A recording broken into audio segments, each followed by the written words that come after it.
Oh, to be out in the estuary, where you look back and see a perfect wonderland. A walk to Hilbury is well worth every moment, although the strong winds may be your main opponent, with seagulls telling me there's nowhere else that I would rather be.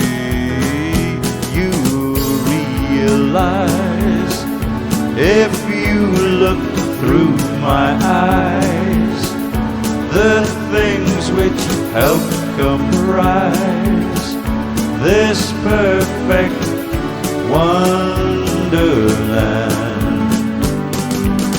The rugged signposts which point in all directions, the golden sunsets which cast their dark reflections, the freshness of the air just helps to place it all beyond compare. That's why I can always justify the many reasons why I love this wonderland.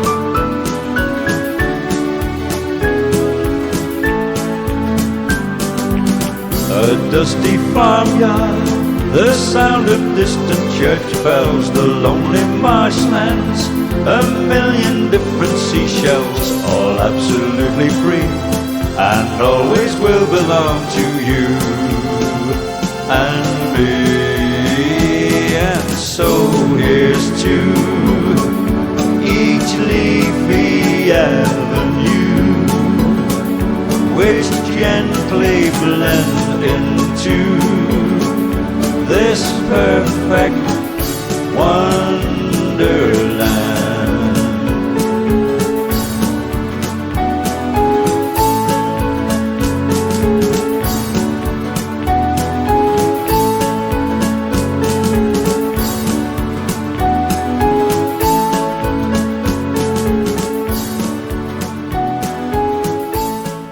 Shotwick lies just off the A550, which carries traffic to and from Wales, and is one of Wirral's hidden outposts.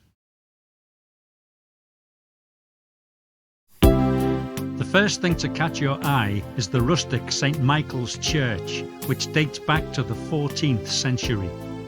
It's hard to believe that the River Dee once splashed against its walls, when, in the 13th and 14th centuries, the village was in fact a busy port. Armies would assemble here to board ships bound for Ireland. Subsequent silting over the centuries has caused the river to recede out of sight. However, memories of those more violent days still remain and can be witnessed on approaching the arched Norman doorway.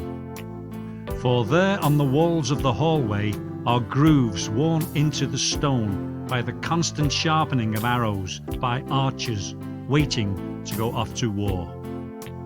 Passing through the studded door, we are greeted by an octagonal font.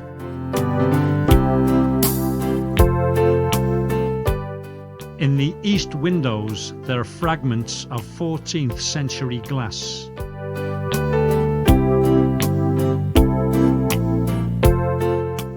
The altar rails are 17th century.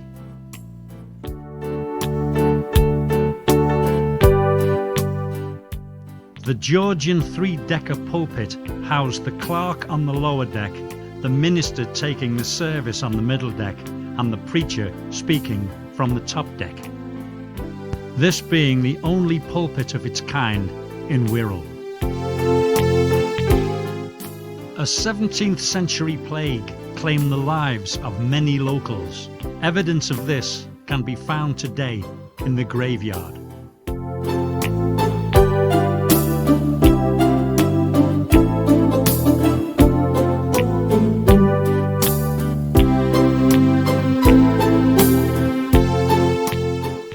The village buildings date back to the 17th century, the Greyhound farmhouse being the oldest, and was once an inn of the same name.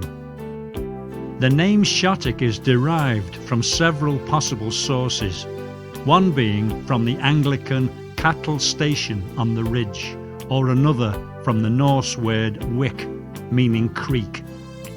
Even a tiny village like this has its characters. This is Mr. Jones the dog, and this is his larger-than-life owner. In the days when mighty armies marched through, just north of the church there once stood the ancient manor house of Shotwick, the only evidence being the remains of a dried-up moat. A new hall was built in 1662 and can be seen today up a little lane close by. 1 mile southeast of Shotwick is the village of Sorghall. A footpath from here takes you across the fields to the actual Welsh border. Here, although not obvious, is the site of Shotwick Castle, one of the few to grace Wirral.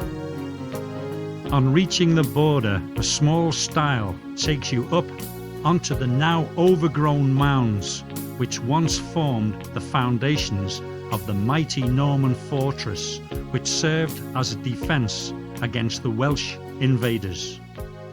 Looking out towards the land of song, you can see why it was strategically positioned here on the border of the two countries. It's hard to believe that the River Dee, which is now 1 3/4 miles away, once lapped against the castle walls. Just north of Shotwick, across the fields, lies the silent village of Puddington. This was once the home of the Massey family, who resided in the manor for over 500 years.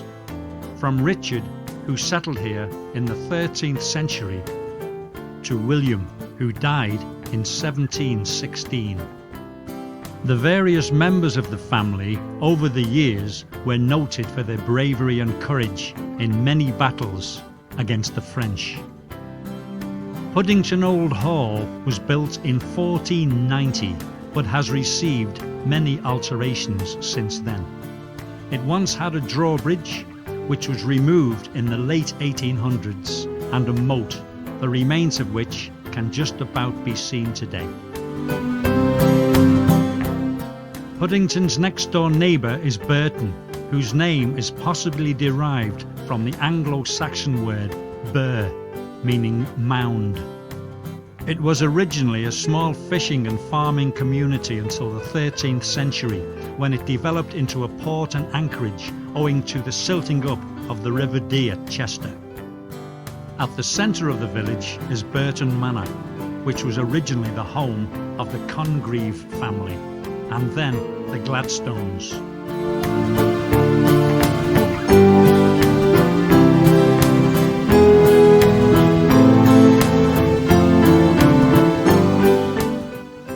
With its magnificent gardens, it now serves as a popular conference centre. In the 15th century, Burton had become an international port, and 10 pubs catered for the visiting sailors. There aren't any now. Although some of the buildings remain as houses and cottages. Another reminder of its nautical history is the Church of St. Nicholas, he being the patron saint of mariners. Built in 1721, it's the third church on the site, the original church dating back to the 12th century. The church clock is unique in that it only has one long hand, the reason being that when it was made, clocks were so inaccurate they needed adjusting daily, so merely knowing the hour was sufficient. It was reset each day utilising the sundial in the churchyard. Above the porch doorway are the names of the masons and carpenters who built it.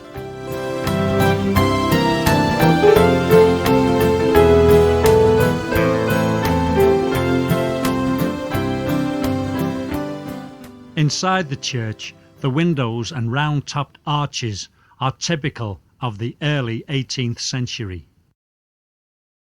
Communion rails with their twisted and turned balusters are the oldest in Wirral, dating back to the end of the 17th century. The chair behind them dates back to Charles II. On the walls are plaques to commemorate the Massey family mentioned earlier, and Richard Congreve, the creator of Burton Manor.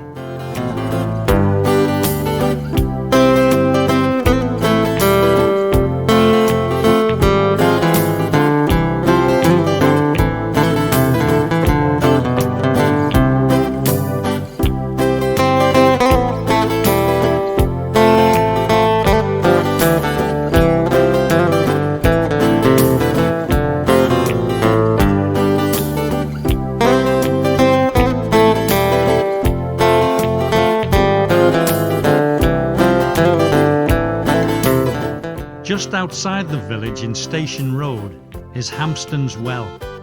Now overgrown, this was actually a spring which supplied water to Burton from the Iron Age up to the beginning of the 20th century, so it certainly could tell a few stories.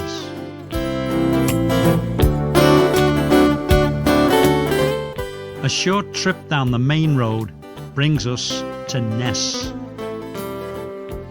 Considering the village was once described as a mass of hovels inhabited by colliers standing on worthless land, it doesn't look too bad these days.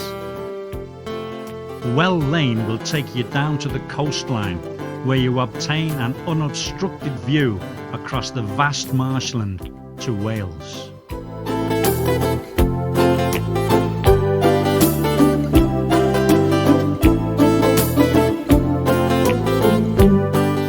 Here you will find the quaint Harp Inn. This was originally 3 cottages dating back to the 17th century and catered for the workers in the then nearby colliery. Because of its coastal position, it became a smuggler's haunt, allegedly. One of the village's claims to fame is Swan Cottage, which was the birthplace of Emma Lyon on the 26th of April 1765.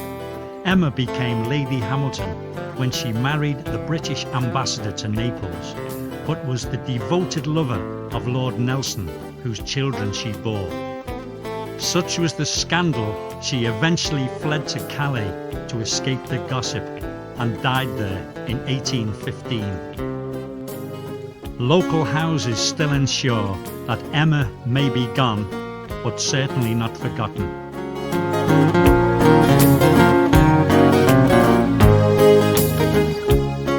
Nearby Ness Gardens were originally the grounds surrounding the home of Liverpool cotton merchant Arthur Bully. It was originally known as Bully's Gardens, and visitors could enjoy their delights free of charge. Bully died in 1942, and in 1949 his daughter gave the gardens to the University of Liverpool.